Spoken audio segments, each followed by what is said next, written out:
Support for I Hear of Sherlock Everywhere comes from listeners like you who support us through Patreon and Substack. Bonus material, thank you gifts, and more await at patreon.com/IHearOfSherlock and at ihearofsherlock.substack.com. And now you can enjoy some IHOSE swag, mugs, notepads, and oval stickers, available in our store. Find it at ihearofsherlock.com/merchandise. I Hear of Sherlock Everywhere, episode 339, Clubland. I hear of Sherlock everywhere since you became a astronomer. In a world where it's always 1895, it's I Hear of Sherlock Everywhere, a podcast for devotees of Mr. Sherlock Holmes, the world's first consulting detective.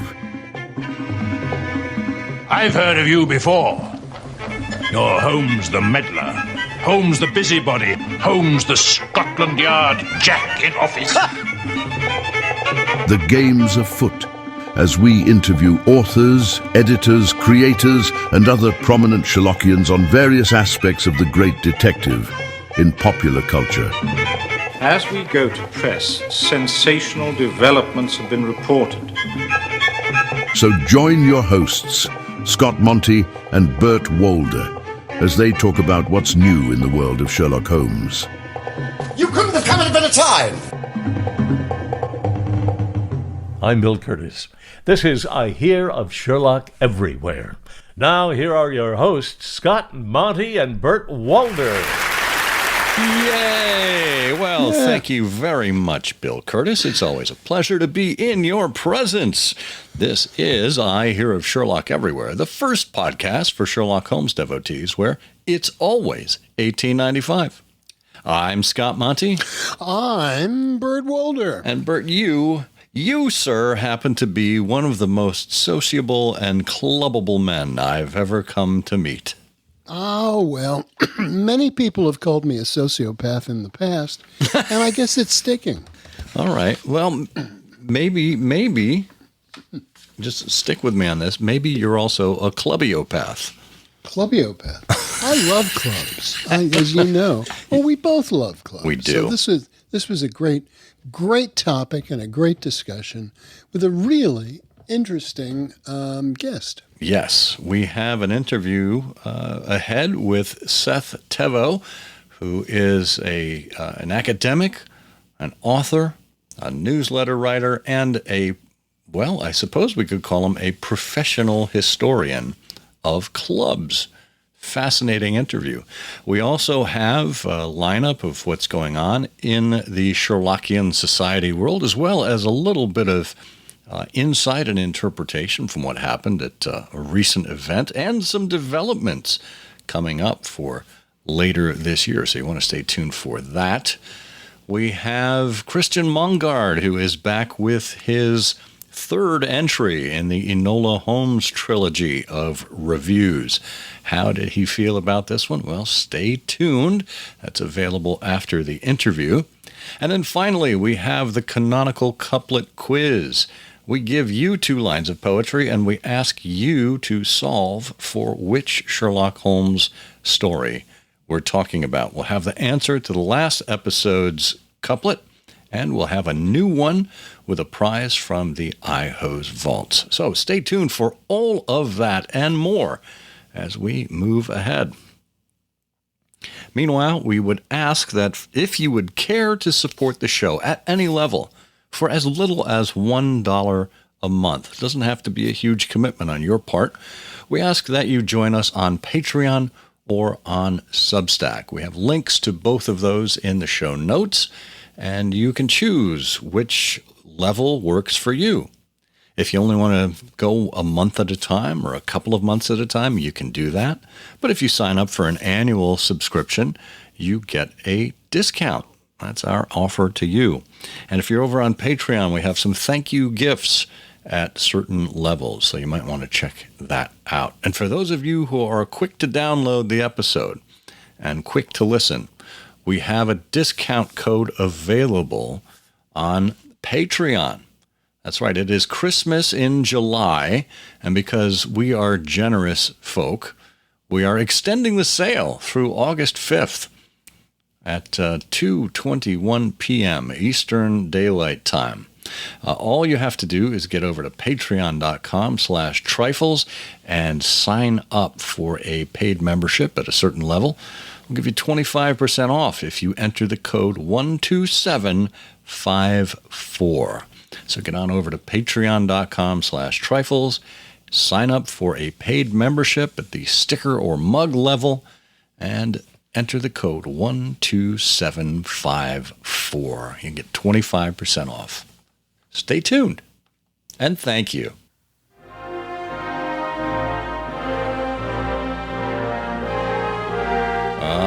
Yes, we march into, goodness, the second half of September. Can you believe it's here already, Bert? Where? It's not here. Well, not currently, but in our calendar of Sherlockian events, we try to go a little bit in advance, let people know what's happening. And I think we left off in the last episode at September 13th was our last entry. So, oh, that's right. I think that picks us up on the 19th.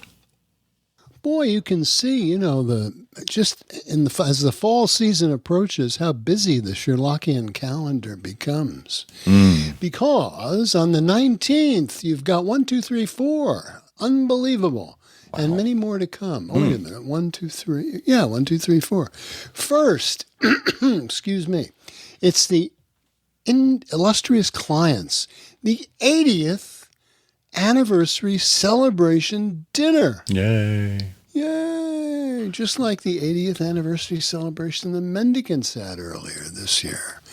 And the contact for this is Louise Haskett, and you can find out more from their Facebook page at Illustrious Clients, facebook.com Illustrious Clients. Yeah, that's going to be a marvelous event. We here in the Midwest are celebrating that. A number of clients came to the Amateur Mendicants earlier this year for our 80th, so we are returning the favor.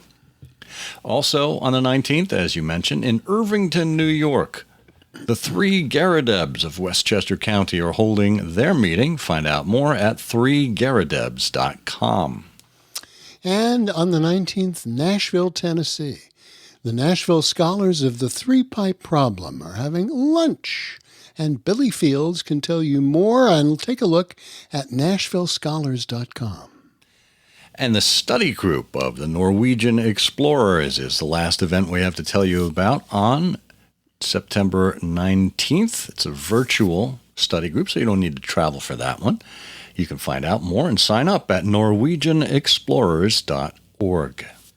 And then September 20th, Madison, Wisconsin, Joanna Draper Carlson is doing some notorious canary training. But they will be having a meeting, and you can find out much more from her or take a look at comicsreading.com/canary trainers. I talked to Joanna recently. I saw her at the St. Louis Holmes in the Heartland convention. More on that after we finish our lineup here. And Joanna told me that the notorious canary trainers are trying to plan a field trip to a coal mine. Oh, that's a great idea. Well, that's a wonderful idea. Now, are there coal mines? No, not in Wisconsin. Forgive my ignorance, but are there coal mines former coal mines in Wisconsin? Well, there might be. Who knows? I'm not that familiar with the topology and the geography, or I should say geology of Wisconsin, but there very well might be. We need to ask Peter. Peter Lau. There you go. Well, on the 20th also, the Sound of the Baskervilles are having a virtual meeting. David Haugen is your contact there. More at soundofthebaskervilles.com. And on the 21st, Columbia, Maryland, Watson's Tin Box of Ellicott City will be having dinner led by Matt Hall.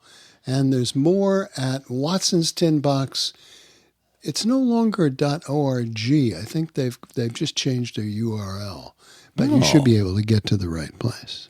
No, I don't see it coming up at .org anymore. No, they just changed their website and their Okay. nomenclature. Well, that's good to know. I'm sure if you just Google Watson's Tin Box, you should be able to find them. Or better yet, call Matt Hall. Send him an email. He's such a lonely guy. He really will appreciate And if you don't get him right away or you don't get him an answer, send him another email. There you go.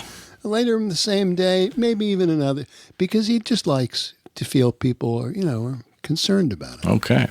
Watson'sTinBox.net. That's how you find them. There you are. Okay, get yourself down to Monroe Township, New Jersey for the Middlesex Constabulary meeting. Paul Hartnett is your contact there. You can find him at middlesex.constabulary@gmail.com.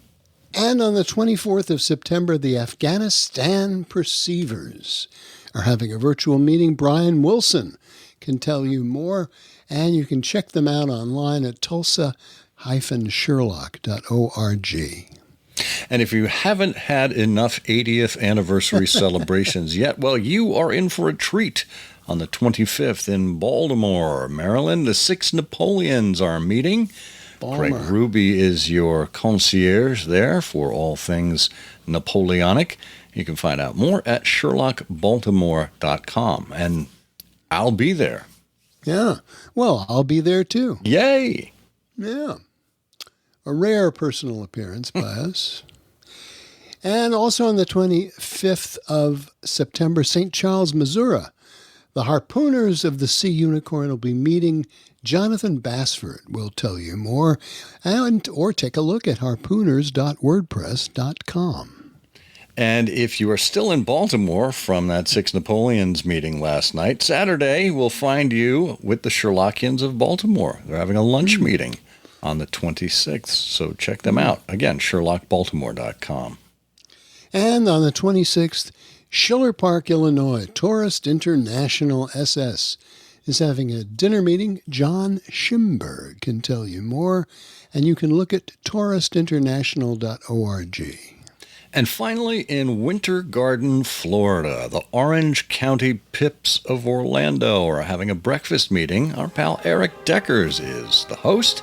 Find more at meetup.com/orange-county-pips. That wraps it up for the month of September. If you have something to add to the Sherlockian calendar, just reach out to Ron Fish, and he is available there at sherlockiancalendar.com. Well, I mentioned wanted to share a little bit, not a full conference report, but just some impressions of the Holmes in the Heartland conference in St. Louis. I missed seeing you there, Bert, but recognize that summer is difficult for travel. Not everybody can get around. But it was a marvelous lineup. We had some really amazing speakers, and the Cheshire Inn. You heard Rob describe it, but the verbal descriptions do not do it justice. I mean, the entire hotel was themed like an old English Tudor hall. Period furniture in the lobby, and just plenty of artwork and decorations abound. London call box. A giant taxidermied bear standing on his hind legs. And every sleeping room is named for an author or a work of literature. So, and they give you a bookmark with your author's name on it and a book that they've written on the reverse side of the bookmark. So if I remember correctly, charming. you were in the Arthur C. Clarke room, is that right? Yeah, and I was secretly hoping that when I unlocked the door and opened it, I would hear that also Sprach Zarathustra from 2001: A Space Odyssey. No such luck, though. No. But it's just a marvelous venue. And then we opened with Michael Dearda, who talked about how the Hound of the Baskervilles, the story has haunted him his entire life. Pursued by the Hound, how Sherlock Holmes, Dr. Watson, and Arthur Conan Doyle have haunted my life. Just Michael. I mean, he's just such a well-read individual and such a charming speaker. And he shared with me that he has a new book coming out.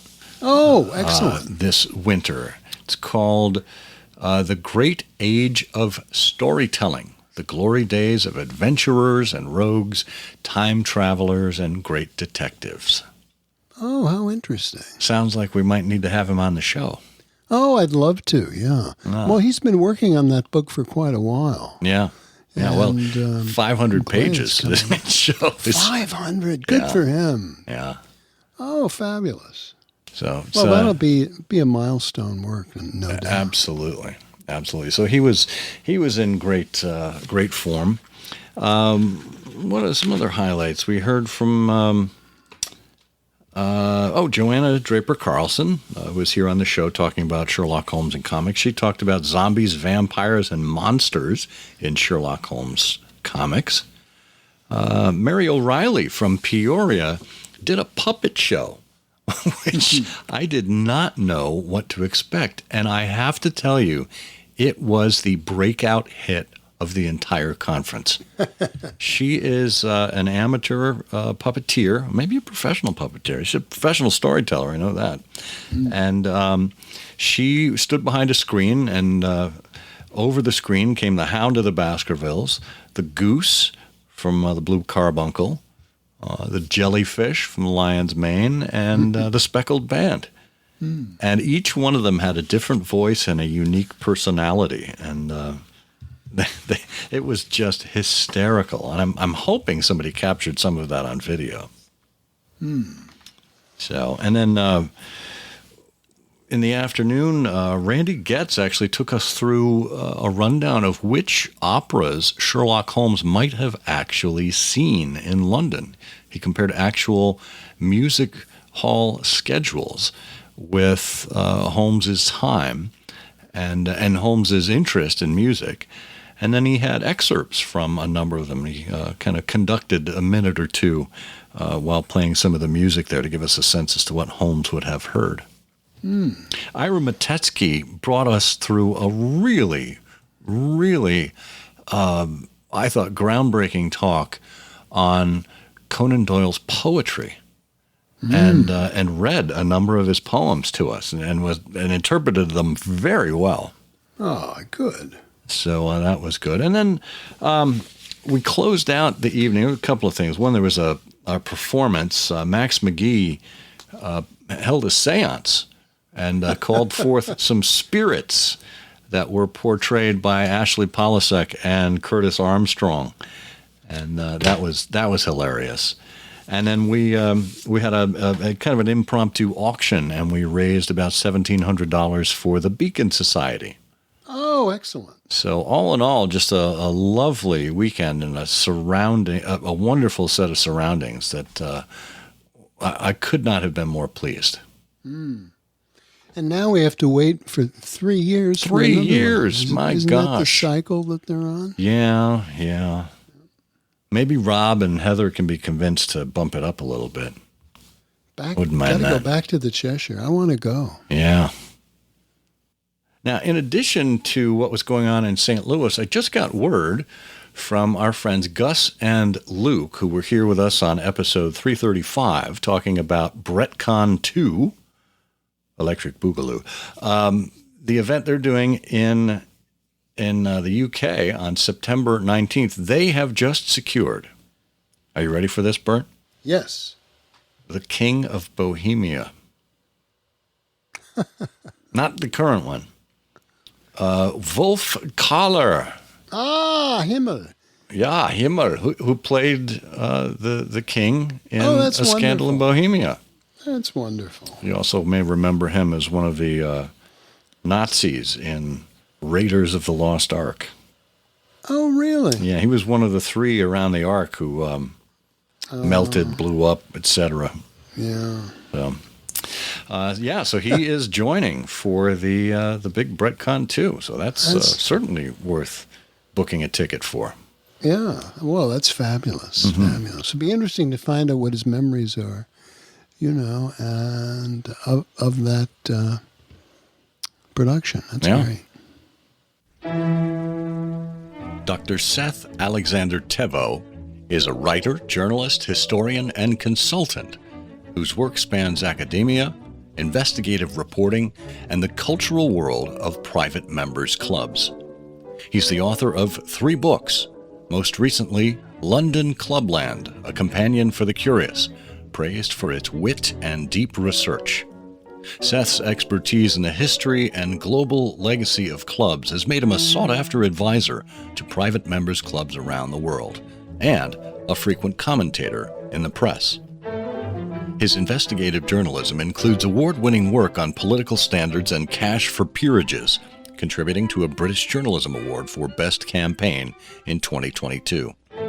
In academia, his research on political history and sociability has taken him through Cambridge, King's College London, Oxford, and Warwick, and his first book was shortlisted on the prestigious Whitfield Prize. Seth is also a familiar voice in podcasting, a regular presenter on Oh God, What Now?, an interviewer on The Bunker, and the creator of Clubcast, the Clubland podcast, which can be found on his ever-growing and impressive Substack. He brings a global upbringing, a historian's rigor, and a journalist's curiosity to everything he does. Seth Thévoz, welcome to I Hear of Sherlock Everywhere. Absolute pleasure to be here. Well, we are excited to speak with you. You've been on our radar for quite a while with some articles in the Baker Street Journal from about 7 years ago or so, and we'll talk about those in due course.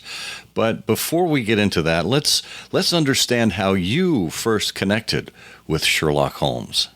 I genuinely can't remember a time when Sherlock Holmes hasn't been part of my life, actually. I can remember at the age of 4 already having read some of the short stories. I think I'm one of the typical people who only maybe got 3 stories into the adventures of Sherlock Holmes, but I still had read them. And I already knew about the Basil Rathbone films, which I'd certainly encountered. So I think probably by the age of 8 or 9 was when I really seriously got into the books and seriously started reading more and more of the stories. It was actually a collection of The Return of Sherlock Holmes that I remember being the first full book I read, and then I went back to the original 2 pairs of adventures and memoirs. That is quite impressive. I can't say we've had a guest who has discovered Sherlock Holmes at an earlier age than 4. I remember it very vividly. So what do you remember about that? What pinpoints it in your mind to say, yes, I was about 4? I was learning to speak English at the time because French is my first language. I'm Swiss French. And I do remember this being a very, very early text that I made my way through. A slightly unconventional childhood where we were traveling around Australia for most of the ages 4 to 8. So, yes, I can remember having a battered copy of The Adventures, and I can remember encountering, I think it was on the BBC, there was a repeat of Basil Rathbone films all together. Wow, well, that's a perfect introduction then. So you are definitely qualified. So tell us a little bit about your background that may have led you to this fascination with Clubland. Well, I'm an academic by background, and I very much ended up looking at Clubland by mistake. My original PhD thesis was going to be on Winston Churchill's political philosophy, and although I had various offers of places for a PhD, I had no funding in place, whereas cultural history was very fashionable about 15 years ago, and I had this very indulgent idea that one day when I was an established academic I might do something on private members clubs, and it was lapped up and I was given a scholarship to go off and be paid to research clubs.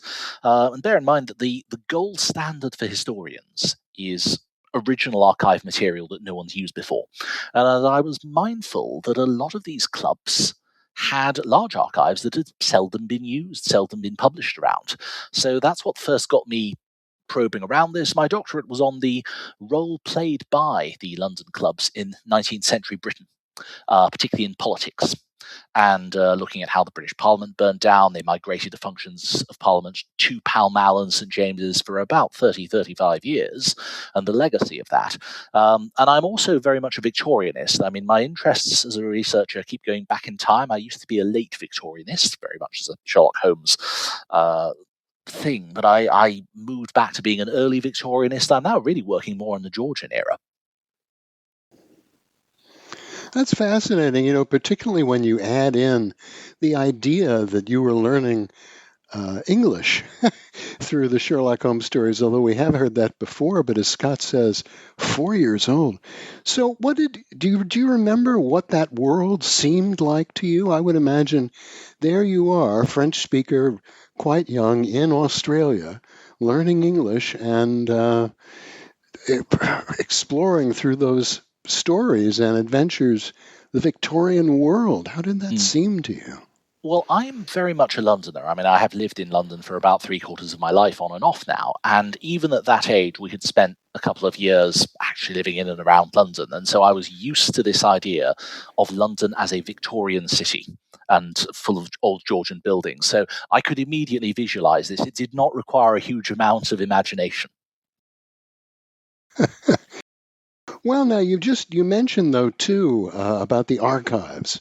And both Scott and I do research on various things from time to time and consult historical society archives, some of which have club records because clubs have donated their archives to the local historical society. But how did you begin to get access? Because there's so much secrecy about these clubs and their practices. How did you, when you were exploring the world of Clubland, which eventually turned into your doctorate, how did you go about getting access to these things?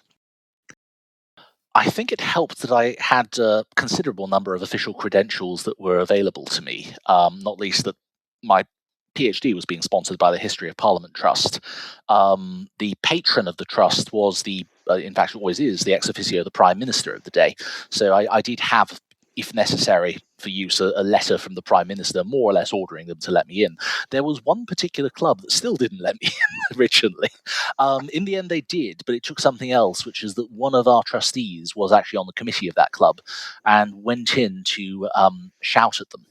And I know this because I had a very distressed-sounding phone call from the club librarian in a very high-pitched voice saying, I've spoken to Sir Patrick, and everything's fine. It's been sorted out, and you can see anything you like, as long as he never speaks to me like that again. But usually, it was a case then of just plowing through records, and I think it helped that my original thesis was on the years 1832 to 1868, which was very unthreatening, because it meant that I was doing things long in the past, and I've always found that clubs have a somewhat, shall we say, distant attitude towards scandal, which is that if it happened a long time ago, they love it. They can't get enough of it. The more of it, the better. The terror is of anything within living memory, and that's something else to balance. But I think once I'd done the PhD and I'd published an academic monograph based on it, there was a sort of realization amongst the clubs, okay, he is actually a serious researcher. He's not just somebody looking for a free tour, I think is what they were usually terrified of. And actually, in the books and articles and things I've written since then, I've had, I think, quiet patience would be the best description of the club's attitude towards what I do. They're usually slightly askance in terms of saying, oh, right, are you doing another book again, right? What's this one about? And then usually they'll be the first ones to buy it and then to invite me around to speak to their members about it. So there is a wariness, I think, just about the subject matter. But, I'm approaching this as a serious sociologist who's trying to understand human behavior, who's trying to understand why people do the things that they do in group dynamics, in societies, how they structure them and behave in a particular way, all of which is often very much of interest in clubs and well beyond, I hope. But it takes a while, I think, to build up a level of trust. Yeah. So, for those not familiar with Clubland, Well, first of all, you are in for a treat today. But secondly, bring us back to the origins of clubs in London, because for most people who are, perhaps who know clubs of today or of at least the 19th, 20th century, it has an unusual origin story. Well, they have very informal beginnings. We think of them as these great august institutions, but it really did begin as an informal back room or parlor where people would meet on a regular basis. And after a while, they would say, well, let's get a regular waiter, a regular chef. Let's decide who we want to join and who we don't. Let's have a process for that. The earliest clubs is interesting. London is often identified as this, and we are usually told White's is the oldest in the world. Well, it's the oldest club of sorts in London, but actually it took its roots and ideas from abroad. The early clubs are all managed by immigrants. They're all people who have lived their lives around ports and moved from one city to another.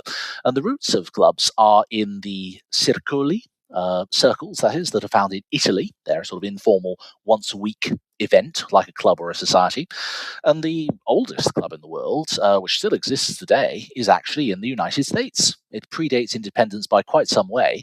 We don't actually know when it was started, but we know that already by 1690, it was operating as a club. It's called the South River Club. It's about 20 miles south of Annapolis. I've been there. It's quite remarkable. It looks more or less like a shed with a separate outhouse for cooking in. There were about 35 members, and they would essentially eat on the porch, have a hog roast out of doors.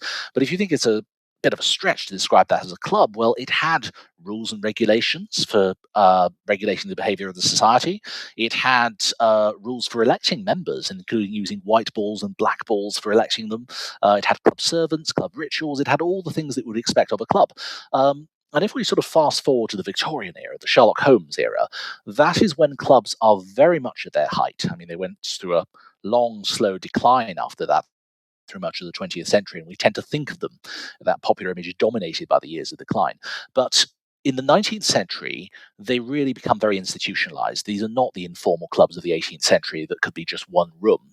These are vast palatial buildings, each trying to outdo one another. And the area around St. James's, particularly St. James's Street and Pall Mall, that has the highest concentration of clubs, in the 18th century, you're looking at a dozen clubs. By the 1830s, about 30. By the 1860s, about 70. And by the time of the Sherlock Holmes stories in the 1890s, there are 400. It's an absolutely vast concentration. And that's not including things like working men's clubs that are sort of popular spin-off up and down the United Kingdom. So if we're looking even at the Sherlock Holmes stories, of course there are, 56 short stories and 4 novels. Out of those 60 Sherlock Holmes stories, 13 of them talk about clubs. That's almost a quarter of Sherlock Holmes stories. That's fascinating. So, and here's the rub, as you well know, Seth. Most of those clubs mentioned in the stories are fictional clubs.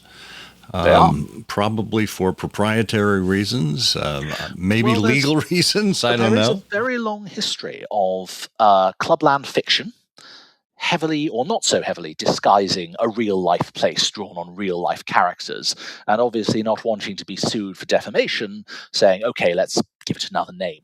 Yeah. And there's certainly, if we look at how some of the clubs are described in Sherlock Holmes, 1 or 2 of them may be purely abstract, but a couple of them I think are fairly easily identifiable. Yeah. Well, I should also note that Bert and I are also Woodhouseians, so the Drones Club would be a favorite as well. Yes, of course, there's still the annual cricket match between the Sherlock Holmes Society of London and the P.G. Wodehouse Society. Cancelled this year, unfortunately. Alas, yes, it's a heat wave over here. Yeah. But now we can't let the Sherlock Holmes reference pass without talking about Mycroft, because Holmes describes the Diogenes Club as containing the most unclubbable men in town, who don't really want any conversation and social interaction. And I'm curious, was that completely satirical, or were there any real-world London clubs that came close to that level of eccentricity? Oh, yes. You have to bear in mind that if there are 400 clubs to choose from in late Victorian London, it's an ecosystem. They're not all the same. They each have their own culture, they each have their own norms and unusual members. So the idea that there would be extremely misanthropic members in what's supposedly a social club, really not unusual.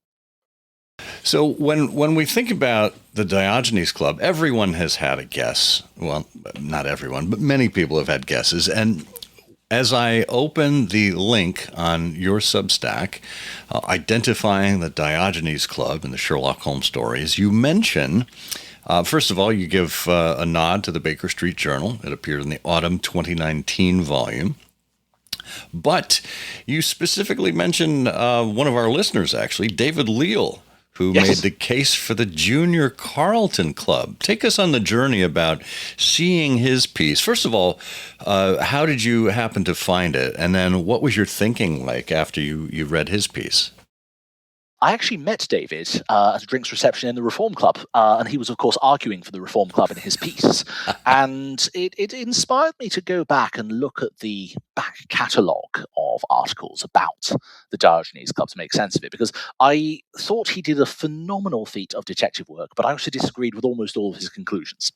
And when I looked at all of the other articles, I found that's exactly my reading of it as well. And essentially, it's I suppose the biggest way that I would deviate from the other authors on this is that it's quite natural to go to Pall Mall today and to look around Pall Mall and to ask yourself, which of the clues works on the clubs I see before me? And of course, the answer is that they don't. There is no club on Pall Mall today that perfectly fits everything. And you then start to find yourself in the game of dismissing some pieces of evidence because those are the options before you. But I spend a lot of my professional life actually looking at dead clubs, vanished clubs, the 90% of clubs that have actually vanished over the years, and thinking very much about which clubs have long gone. And it occurred to me that looking at Pall Mall in the 1890s, you see a very different street with a number of very, very different clubs. And if we think of the clubs that are usually argued for, the Athenaeum, the Travellers, the Reform, they all fail because they don't have a bay window, which we're prominently told about in the Greek Interpreter. And they also fail because we're told that Mycroft is a founder member. And these are far too old a set of institutions. I mean, they're 70 years old. There's an article by S. Tupper Bigelow in the 60s, which argues that the only way of making that work is by having the age gap between the Holmes brothers, not 7 years, but 70 years. And that Mycroft must be 104 at the time of the Greek Interpreter, which means that he's 111 at the time of the Bruce Partington plans. Well, you've met some club members. They do tend to be a little older. Yes, but this is ridiculous. And if I look at the other alternatives, I mean, I think one of the articles floated the Unionist Club because I think they'd found an old almanac from the late 1880s and found there was a Unionist Club, and I thought they were actually onto something and pointing out it was a conservative political club for reasons which I might come to. But the Unionist Club doesn't work because it was only open for 5 years. And in fact, by the time of the events of the Bruce Partington plans, it no longer exists. So that got me looking at a couple of clubs which do broadly fit the picture. One of them is the Marlborough Club, actually. The Marlborough Club did have a bay window on Pall Mall, and it was also roughly the right age. It was founded in 1868. Just to give you a bit of background on the Marlborough Club, it is founded by the then Prince of Wales, who then goes on to become Edward VII. There is a story that it was founded because they wouldn't let him smoke at White's, and he wanted to own his own proprietary club. Nonsense. The Prince of Wales was a thoroughly disreputable rogue of a figure in his private life who was thoroughly annoyed at the indiscretion at White's and that people were constantly gossiping about his private life, horror of horrors journalists. So he wanted a place that he could socialize where he could actually control admissions and who went in and who went out. And he continued to have a black ball there. So it fits the design and the layout and the location perfectly, and all the stuff about Mycroft's lodgings nearby is all very plausible. The problem is this idea that the members are characterized by shyness and misanthropy. This is the fast set. These are gamblers. These are aristocrats misbehaving in good company. This is not the right scene. And I mean, I suppose you could make a case for saying, look, maybe it's well behaved during the day and then the evening is a different thing, but it seems a little strange. The place that really struck my attention was the Junior Carlton Club, which we don't sort of think of anymore because the building's been demolished. There's no trace of it. There's now a large 60s concrete block office on its site. But it was a really rather remarkable building. It was founded in 1864, so Mycroft would have been 17 years old at the time. Not too old or too young to join. They did actually have founder members as young as 15. I mean, I found that in the archives of the club. It actually had not one but two bay windows, so plenty to choose from. And I should perhaps say something about why this founder member thing is so important. It's to do with how difficult it is to join a club at its height when it's really, really popular, because they end up having waiting lists. And none of these clubs actually designed a waiting list. They didn't say, we're going to do this for an arbitrary reason. It's really a function of supply and demand. And I have been through club archives from the 19th century where people have applied to join and only been elected 35 years later or died of old age on the waiting list, waiting to join. But if you were looking to join an existing club, joining a new club, being a founder member, was actually the most surefire way. Even with an established club, you wouldn't be able to join easily. And even if you could, because of the 35-year waiting list, I mean, Mycroft would have had to have been put down, in his teens and waited 35 years and been newly elected at the time of the stories for this to really make sense. Whereas the idea that he was a founder member of the Junior Carlton, 17 years old, I'm going with the bearing gold idea of his having been born in 1847. That all works very, very well. Sorry, 1857? No, edit that out. 1847 is the birthday. So the idea that Mycroft was, a young man about town just before he goes to Oxford, he's laying down roots in London, that works out. The internal layout works out. We have surviving plans. I mean, I've published them in the article. It's still there in the club archives. And we even have photographs taken from the time. There was actually an Irish Republican bomb was thrown into the Junior Carlton Club in the early 1880s, and they completely rebuilt it. And so we've got a very good idea of what the newly opened Junior Carlton looked like. And it perfectly matches Conan Doyle's description that there was a room on the left-hand side of the entrance with glass panel doors through which you would see members entertaining themselves, and then a card room on the right. I mean, it all perfectly works. It also may be worth saying something about the character of the Junior Carlton Club. I mean, you might think, why would Mycroft belong to a place called Junior? Well, is it inferior in some way? Junior clubs were really common in the 1860s onwards. Obviously, with the waiting list being as long as it was for these clubs, and the Carlton Club had been set up as the official Conservative Party club in 1832, that had a 35-year waiting list, and only 700 members originally. Then if up to 8 and then 900 they allow by the time of the stories. The Junior Carlton Club was set up for 2,000 members from the outset. It's meant to be a sort of industrial scale club with much larger facilities. It's a really palatial marble-lined building. I mean, I published on my Substack some photographs of it. Some colour photographs were taken just prior to its demolition in 1963, and it's an extraordinary and very sumptuous building.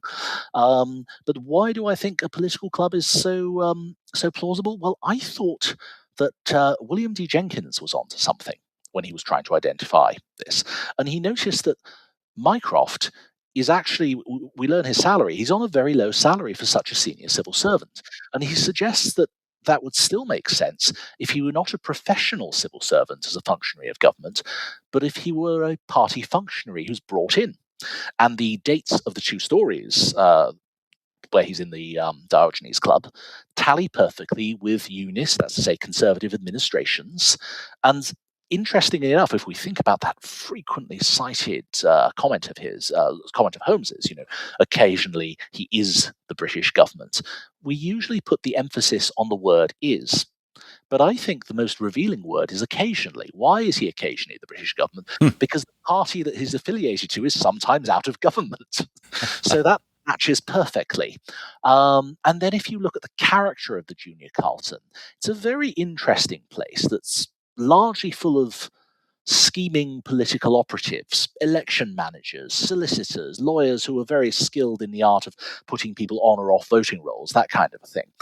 And I found a copy of its rule book, which was really very interesting, because I'm very used to seeing club rule books, and a lot of them copy and paste one another's contents with some additions. But there are some very unusual rules. They stipulate that members should not bring newspapers into the lavatory, and that they should not bring muddy boots or wet umbrellas into the club rooms. All of this suggests to me that they had a problem with that their members were doing this and were the kind of people who needed to be told how to behave. In other words, that they were thoroughly misanthropic, not terribly well behaved. So all the evidence works very, very well for that. The visual evidence, the locations individually. The one other thing that is in its favor is the view outside of the window, because there's that moment in the Greek Interpreter when the Holmes brothers are looking out and they spy a couple of people opposite. One is a billiard marker, and that's not particularly indicative, because if you're looking at Pall Mall and the area around Pall Mall, the number of clubs who have billiard markers going in and out all the time just means there would have been a constant procession of billiard markers. But what I found much more indicative is the reference to the non-commissioned officer, who's clearly a sort of war veteran. Why is he there? Because none of those military clubs around that bit of London actually has non-commissioned officer membership. They don't allow non-commissioned officers to be a member.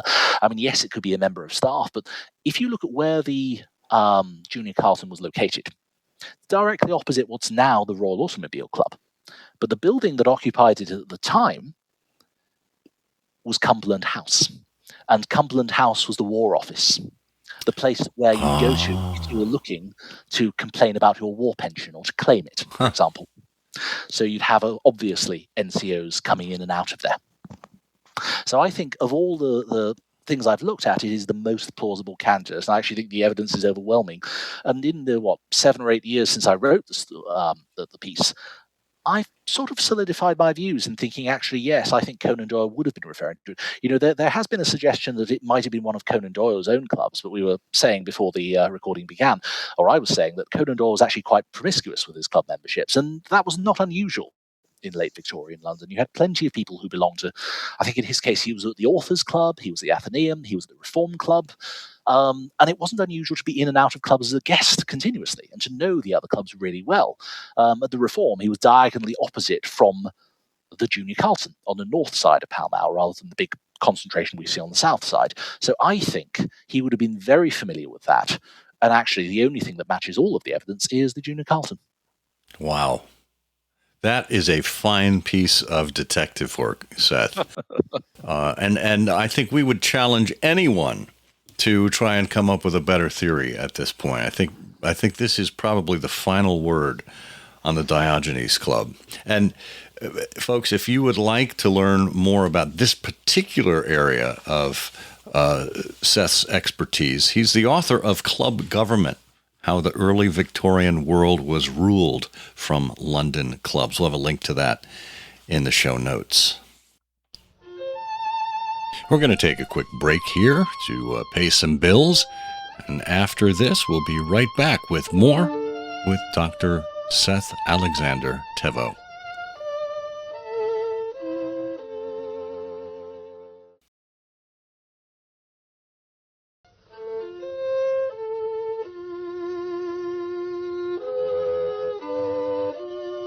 You deftly move from the Diogenes Club to another location. That was the autumn 2019 Baker Street Journal. And in the winter 2019 issue of the Sherlock Holmes Journal, you try to solve the mystery of Dr. Watson's Club. Now, of course, Sherlock Holmes observes at one point, I think it's the Dancing Men, when Watson comes home and he has left his checkbook locked up, but he's got chalk marks on his fingers, and Holmes realizes that he was at his club playing billiards with Thurston. There's precious little information we have about Watson's Club. As little as we had about the Diogenes Club, there's even less about Watson's Club. So where would one even begin in trying to discern this kind of mystery? Yes, I mean, you're quite right that there's very slender evidence. There's obviously the passage in The Dancing Men, and there's also a brief reference in The Hound of the Baskervilles, the Watson having spent all day in his club. And that's really not much to go by. Funnily enough, I would start by looking at the Greek interpreter. Leslie Klinger pointed out, quite rightly, that the route that they take onto Pall Mall is really quite weird. Because if you look at the journey from Baker Street to Pall Mall, you're basically traveling southwest. But they go to the top of St. James's Street. In other words, they go south, then west, then south, then east again along Pall Mall, which is a completely irregular journey. Now, why would you do that? I would suggest as a Londoner that when I travel somewhere that I don't particularly know in town by a non-optimal route, it's because I don't know the route well, but I know certain landmarks. In other words, Watson doesn't know the area well. Watson doesn't know Pall Mall at all. He doesn't spend much time there. And that's a key extrapolation, because if we look at the prevalence of clubs around the time, the vast majority of late Victorian clubs you're looking at, certainly in that area of London, they are themed. Watson doesn't have a natural affinity to a number of these themes. You know, he's not necessarily going to join a political club in the way that I might have extrapolated about Mycroft. He's not necessarily going to have joined a university club because there wasn't a London University affiliated club at the time. What he does, however, have obviously is a military club, and actually the military clubs were some of the most popular clubs of the time, but most of the military clubs are around the Pall Mall area. Now, I actually disagree with the very distinguished Leslie Klinger about one thing on this. He assumes that it must be the United Service Club, which is a very, very eminent clubhouse. The building is still open. It's no longer a club. It's now the Institute for Directors. But the United Service Club, he deduces this because of its moniker. It's known as Cripplegate. I should perhaps explain why it's called Cripplegate. It's not that it had a large preponderance of crippled or invalided members with physical injuries like Watson. It's because it was a club that was originally created for senior military officers. You had to be a minimum of a major in the army or a commander in the navy, both of which qualifications would have immediately excluded Watson. Now, it did actually admit lower ranking officers from 1893, but that's too late for many of these stories to begin with. And I don't think it would have been the kind of club that he would have frequented. You'd have also had other clubs nearby, the East India Club, the Army and Navy Club. They were all around the Pall Mall area.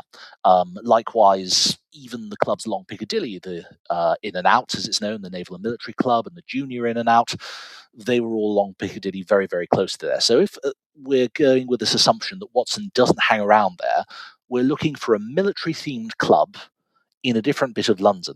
And actually, rather conveniently, the Oriental Club is my nomination. The Oriental Club was located at the time on Hanover Square. It wasn't in the building it's currently in. It was conveniently close to Baker Street. You had a sort of concentration of clubs around St. James's, but you get a light smattering in other areas like Bloomsbury and Soho and Mayfair and so on. And it's a relatively rare example of something that's really quite far north.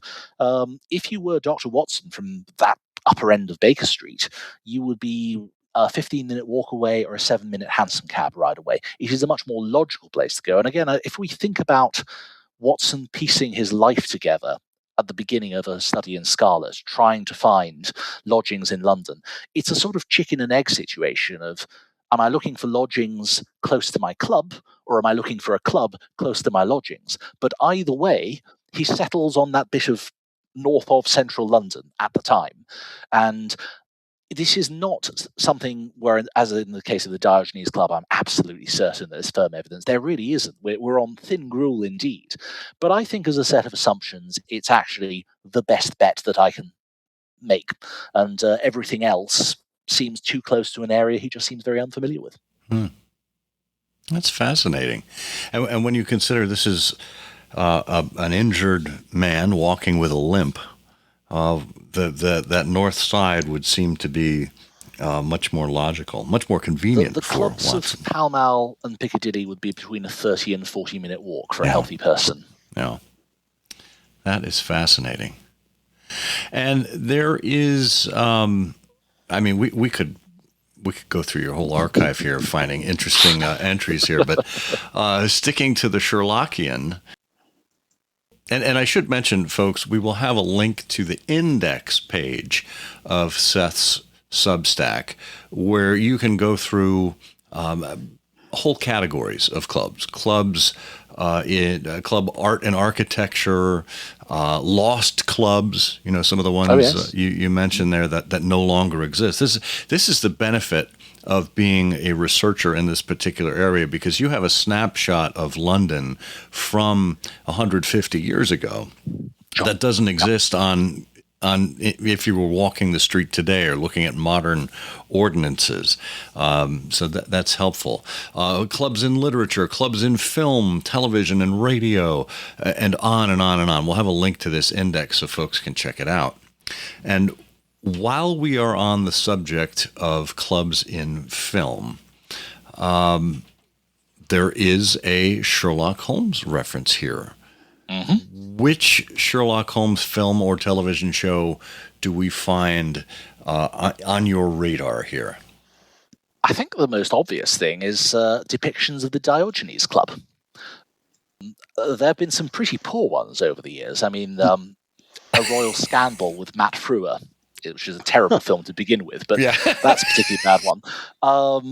It's a really minimal sort of set, not very well researched. There's an odd set, for example, in if you've ever seen Hands of a Murderer with Edward Woodward as Sherlock Holmes. Yeah. It's actually filmed in quite an authentic-looking sort of stately home with a very grand hall in the centre, but it makes absolutely no sense for the Diogenes because it's got a massive echo in everything, and the characters are meant to be completely silent. They keep making everyone turn. And I think that's the one where Holmes shouts in the middle of the club and takes advantage of that echo. And then actually, funnily enough, the Jeremy Brett series has a couple of depictions of Diogenes. One is very good, and the other is less so. The very good one is in the Greek Interpreter, obviously. I've still never worked out where it was filmed, because obviously the series was shot in and around Manchester and a lot of stately homes near Cheshire and so on. It looks like it's a private mansion, but it does look very plausible. The architecture is very good for that. They've got a nice bit of pantomime. And then very late in the series, they have an episode. It's one of the least interesting episodes. It's the Mazarin Stone. And Jeremy Brett is very ill by this stage on the final series. As cover for the fact that he's very ill, they have a couple of episodes where he makes a minimal appearance. And actually, Mycroft takes on the mystery for him, played by the wonderful, wonderful Charles Gray. And so they want to introduce Mycroft, so they have a scene in a building which looks nothing like the Diogenes Club that we've already seen. Nothing at all. But it's actually the main cloisters in the main reception area of Manchester Town Hall. Which is a beautiful building, but looks nothing like this. It's actually a very popular building with film crews for all sorts of things. So, for example, if you've seen House of Cards with Ian Richardson, the original British House of Cards, they use that to double for the House of Commons. So it's a fantastic piece of Victorian architecture by Alfred Waterhouse, another prolific club architect for that matter, but it has no resemblance to the Diogenes. The other thing that's very popular, of course, of the Diogenes is the Reform Club. It's one of the best preserved Victorian clubhouses in London with magnificent architecture. So it was first used actually in the 7% Solution back in 1976. And that's a really interesting example because clubs used to be very secretive about filming. They did not allow filming at all until the 50s and 60s, and then they had a close brush with bankruptcy, and you find quite a few clubs began from that point onwards to allow, not all of them still. There are a number that still refuse to ever allow film cameras in, but from about that point onwards, and actually I think that's one of the earliest uses of the Reform Club is for the 7% Solution, and it was still being used for the original Enola Holmes film more recently. But the depiction of the Diogenes that really got my attention is actually the first one of all, which is very, very good. It's from The Private Life of Sherlock Holmes from 1970, the Billy Wilder film. And it's such a good film on so many levels, and so interesting and creative in so many ways. But take it from me as a Clubland historian, the research that went into the architecture of their sets is phenomenal. I mean, really, really phenomenal. So you see the exterior is not actually that interesting. They've used the east wing of Somerset House, which is a very sensible thing because it's completely closed off from traffic, makes it very popular for all sorts of period dramas to use that as a bit of architecture. But it's when you get inside, you have 3 sets that are in there. All of them are immaculately researched. So there's the main entrance hall area, and they've got all these lovely little touches. They've got the club logo that they've designed as a small thing in the background you can see if you look very closely. They've got the green baize cloth covered message boards for members. They've got the members signing in book and all the fields that they've worked out. They've got a massive statue of Queen Victoria, which is a sort of insane Victorian folly architecturally to have inside a building, but perfect for the atmosphere of the film. And the staircase, which you, just to emphasize, you only see that staircase for about 30 seconds at most. And they built an entire elaborate faux marble staircase, which looks exactly like the staircase of the now defunct Devonshire Club on St. James's Street. I mean, they really did their research right down to the colour scheme that they've got right. They weren't just working off black and white photographs. They knew which materials to use.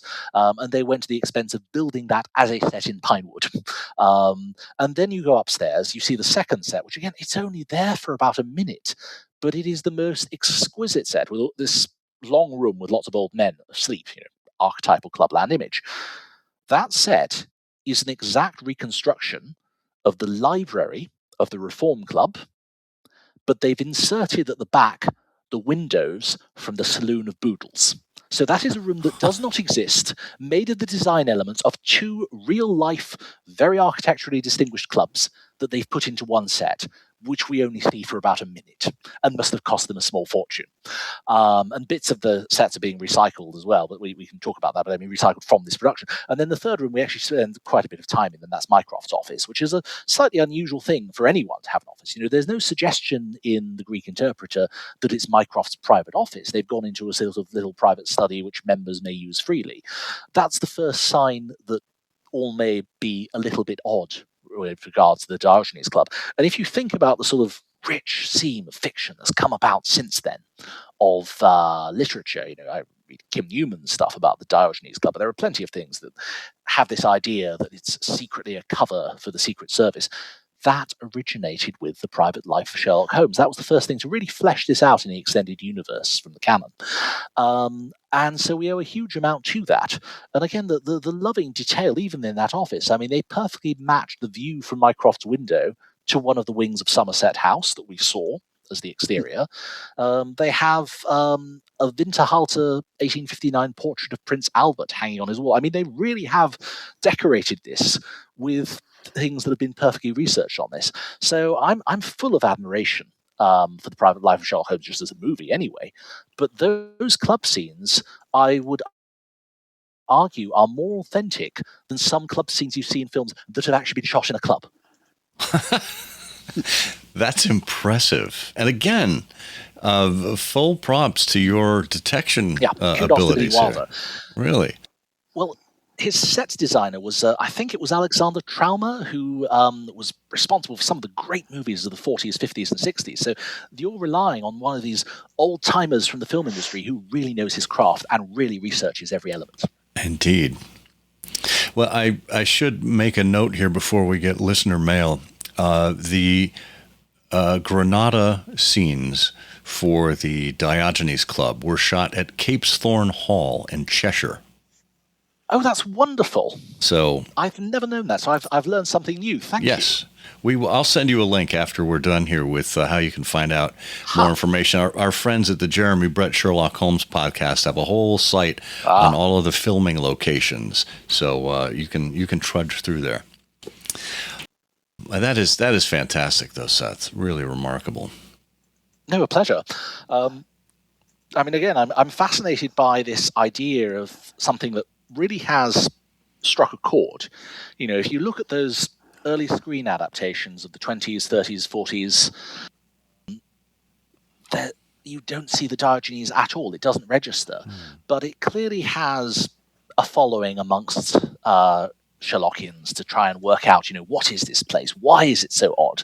Yeah. And it really does acquire a life of its own. And now it's become, when you're doing a Sherlock Holmes pastiche, it's become almost obligatory to have a version of the Diogenes in there, which is remarkable given how few appearances it had. I know. Well, the same thing with Moriarty and Mycroft and a few Toby. other things. Yeah, right. So, given your view of Clubland over history, And obviously our audience, which is a group of people that enjoy gathering together. We are social, even though many of us are introverts. We do enjoy getting together for social gatherings, and in some cases we are at clubs. What's the arc right now? Which way is the pendulum swinging in terms of interest, membership, etc., with regard to clubs? Maybe Clubland specifically, but perhaps more broadly, if you have a sense of that. Yeah, I think Clubland is broadly doing quite well overall. It's interesting how it expands and contracts generationally. It, like any economic system, it has its rises and its falls. I don't think interest in clubs is any greater now than it has been in the past because it's always been very high.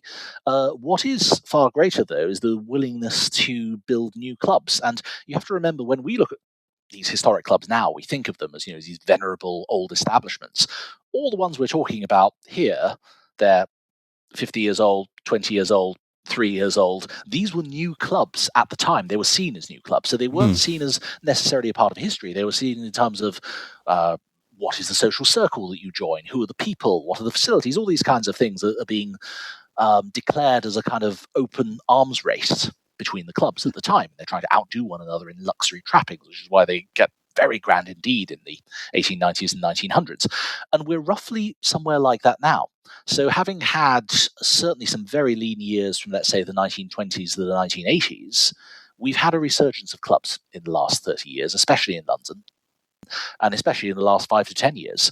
So we have, my last book was a sort of guidebook to modern day Clubland and cultural guide. It catalogued 55 historic clubs and 78 new clubs, the vast majority of which are fewer than 10 years old. In fact, many are fewer than 5 years old. Since the book was published, there have been about 3 or 4 more that have come around as well.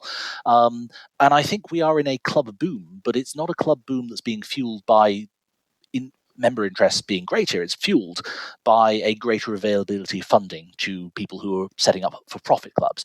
Bear in mind that during the 19th century, the predominant model of the club, even though it wasn't the original model, was a member-owned club. It was effectively run as an autonomous collective by all the members themselves. Any profit they made went back into the club and was invested in the club's future. Where clubs originally started, way back in the 18th century, and where they've come back to now, is being proprietary clubs, where they're run by a private landlord for their profit. And they may well make an argument based on, we will offer you greater facilities than anyone else can, but ultimately 10%, 20%, 30% of those annual dues and the ways that you use the club every year is actually spent on profit for the owner rather than for the members. So they were a slightly different mindset, but the interest is no less diminished now.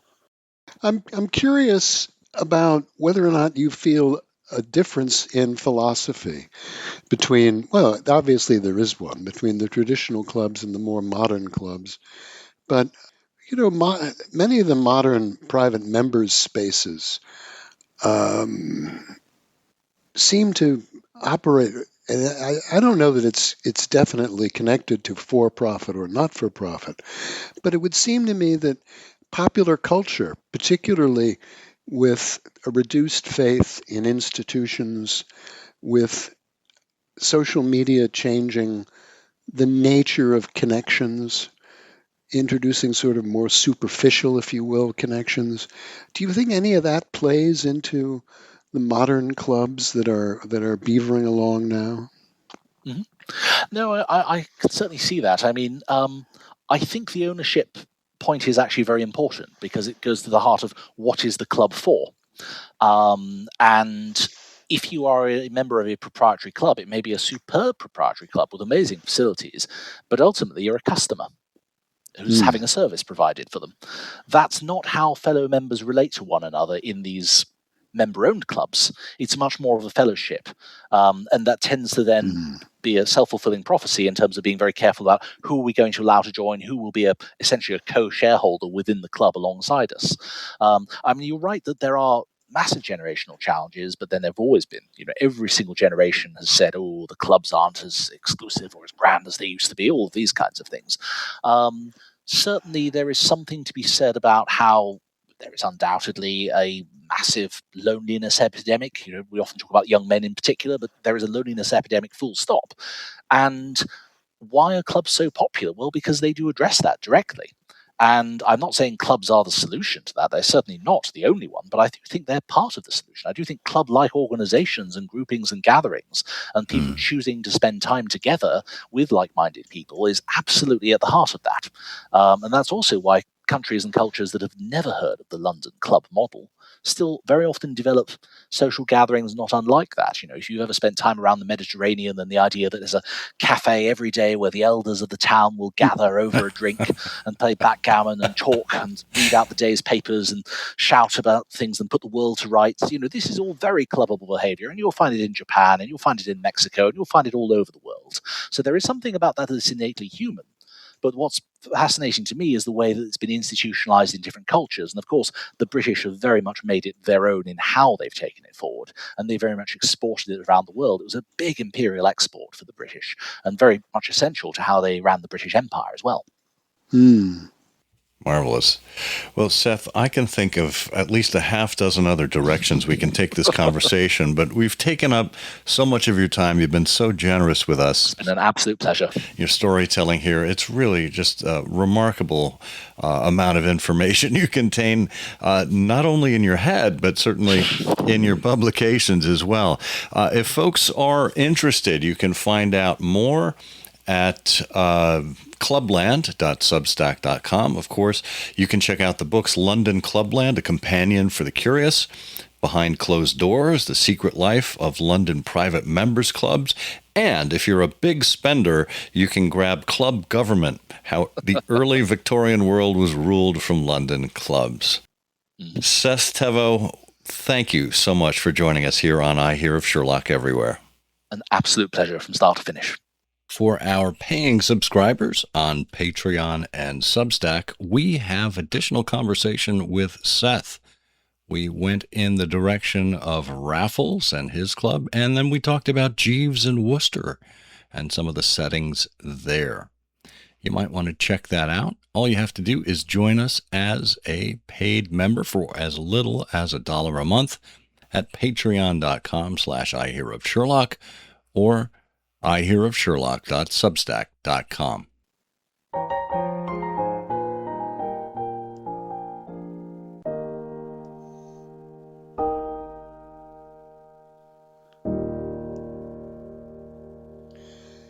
What an enormously interesting and stimulating conversation. I'm always struck in the interviews that we've done, and this is certainly one of the best, where you talk to someone who's so deeply knowledgeable, and not only deeply knowledgeable, but flexible in terms of accessing different aspects of their expertise. And, you know, they open their mouths, and, you know, what comes out is history, social dynamics, humor, and this is a whole window. You know, you would never know unless you had looked at this, and particularly with Seth's background, that this is such a key to the social dynamics and the complexity of it in those ages. It's a bit of a revelation, you know. It really is, and for anyone who's had even the slightest interest in whether it's the Diogenes Club or London Club life or going to a BSI event at the Yale Club in New York or anything related to you in your own local area, this is a treasure trove. You know, I feel like, just as you were saying, this is a microcosm of the world. Every aspect of life is bound up, even sports and games. You know, we talked about Watson playing billiards in his club. I feel like we could wind Seth up and point him in any number of directions on the compass, and he would be off and running, and he's a walking database, a walking encyclopedia of information, just like we are about the Sherlock Holmes story. So I'm just so grateful and pleased that these two areas have this level of confluence, and that he was able to speak with great authority, not only about clubs, but about the Holmes stories as well. He's clearly done his homework.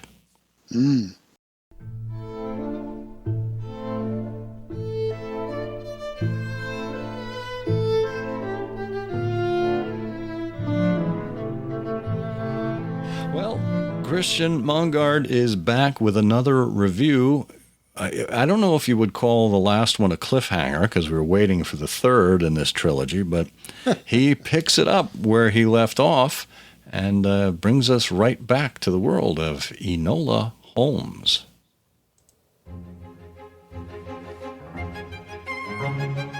Third time's the charm. Well, in the case of Enola Holmes, it is not, I'm sad to say. The first film was by far the most charming. The second film showed signs of losing its way, even if it still retained much of the charm and energy of the original. The third film, Enola Holmes 3, which is now available on Netflix, is unfortunately neither good nor particularly charming. My name is Christian Monggaard, and this is Examining the Pictures.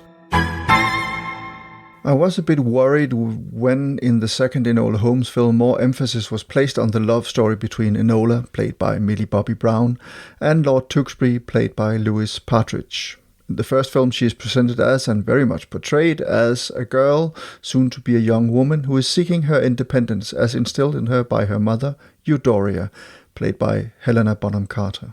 In Enola Holmes 2, she falls for Tewkesbury, whom she met and saved in the first film, and in Enola Holmes 3, they are about to get married. Yes, that is right. The sister of Sherlock Holmes, played by Henry Cavill, who herself wants to be a great detective on a par with her famous brother, has agreed to tie the knot with Tewkesbury. He is a young lord who has been successful in pushing reform bills through Parliament, which is one of the reasons Enola is attracted to him, I guess. I have to say, though, that I find him a bit boring and anonymous, and certainly no match for the very capable and adventurous Enola.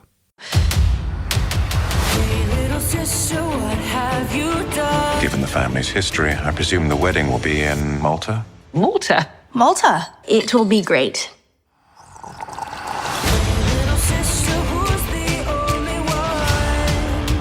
I've spent the last 6 years making myself feel worthy of the Holmes name.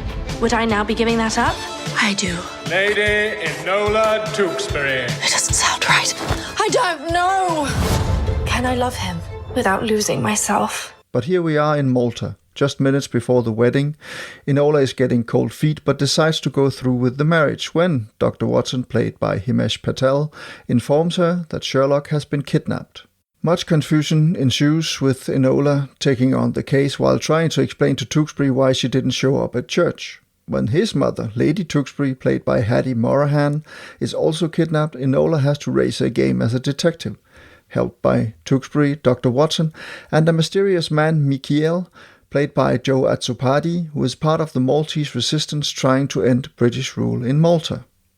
In Enola Holmes, there was a feminist thread running through the film. In Enola Holmes 2, it was about child labor, and here in Enola Holmes 3, it's about colonization and decolonization, the last one being a very modern concept. It is very commendable that big-budget entertainment for a young audience, and the Enola Holmes films are, I guess, young adult-oriented, tries to right some of the many historical wrongs perpetrated by the British Empire and Western societies.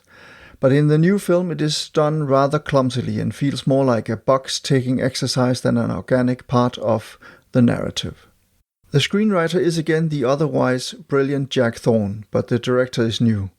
Philip Barantini has taken over from Harry Bradbeer. Barantini has directed a lot of great television, and he directed The Heartbreaking Adolescence, which was written by Thorne, so his credentials are impeccable. And I have to say that it is not so much the direction as the script which is at fault here, although the direction is not flawless either. Without spoiling too much, I can reveal that the mysterious Myra Troy, played by Sharon Duncan Brewster, shows up again. We, along with Enola, met her in the previous film, and yes, her name is an anagram of Moriarty. Moriarty is working with sinister forces and has kidnapped Sherlock and Lady Tewkesbury in the search of a treasure that is hidden in Malta, perhaps by Tewkesbury's late father. It is all rather confusing, and the plot is clearly not what Jack Thorne has devoted the most attention to. Nor are the characters. Both Sherlock and Enola behave like idiots at times, and I do believe that Thorne and Barantini, in their attempt to soften the emotionally restrained master detective, go too far this time. Enola, who has proved herself a more than promising detective in the first two films, seems more than a little bewildered by what is going on and does very little actual sleuthing here. Millie Bobby Brown is still charming, but she seems a little unsure of who Enola is supposed to be this time around. In her defense, so does Enola herself. When Enola meets Moriarty and fights her, she bests the villain, but then inexplicably runs away instead of restraining her. Enola actually does this twice, and yes, the film would only have been half the length if she had tied Moriarty up one of those times. But I have a problem with films where people do stupid things just to keep the plot going. The whole idea of Enola getting married, giving up her name, and perhaps even abandoning her dream of becoming a detective simply does not sit right with me. I'm not saying that she has to be like Sherlock and live a celibate life, but there could be a middle ground even in Victorian Britain where women did not have many rights. The film ends, spoiler, in a way that at least makes Enola happy, but I cannot say that I am entirely satisfied. Perhaps the more romantically inclined will like it. Will there be a fourth Enola Holmes film? Nothing has been announced yet. I would love to see one if they go back to portraying the young, strong, and independent woman the first film introduced us to. Enola Holmes, who ultimately proved herself every bit Sherlock's equal. We'll see. My name is Christian Monggaard, and this has been another installment of Examining the Pictures. Thank you for listening.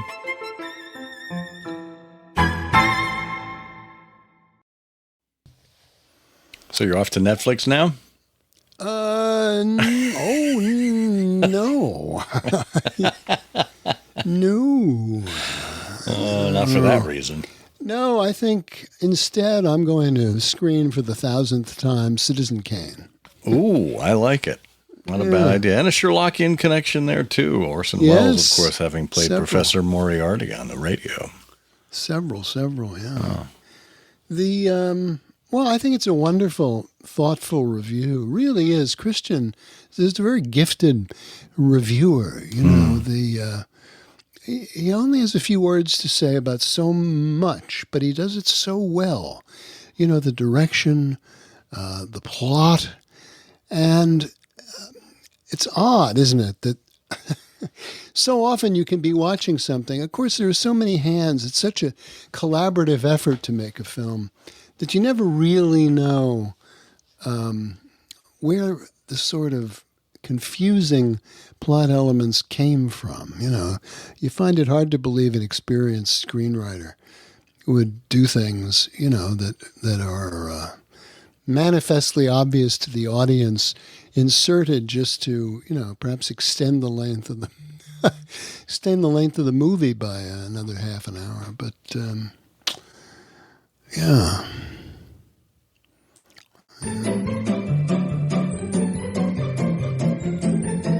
Well, those plucky little strings can mean only one thing. That's right. It's time for everyone's favorite Sherlockian quiz program.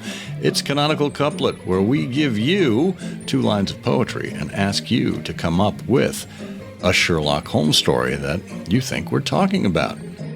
Now, the last time we were in these parts, we gave you this clue. Watson rushed to Mary and said, "I'm off to Birmingham." And downstairs in a cab, he met a Cockney City man. Mm-hmm. Bert, do you know which story we're talking about? Hello. Yes. Of course I do. Oh, it's a terrific case. A spinster gets a cardboard box in the post with some very repulsive contents. And Holmes and Watson investigate and discover that it's very old smoked salmon. It's the case Watson called The Adventure of the Cardboard Locks.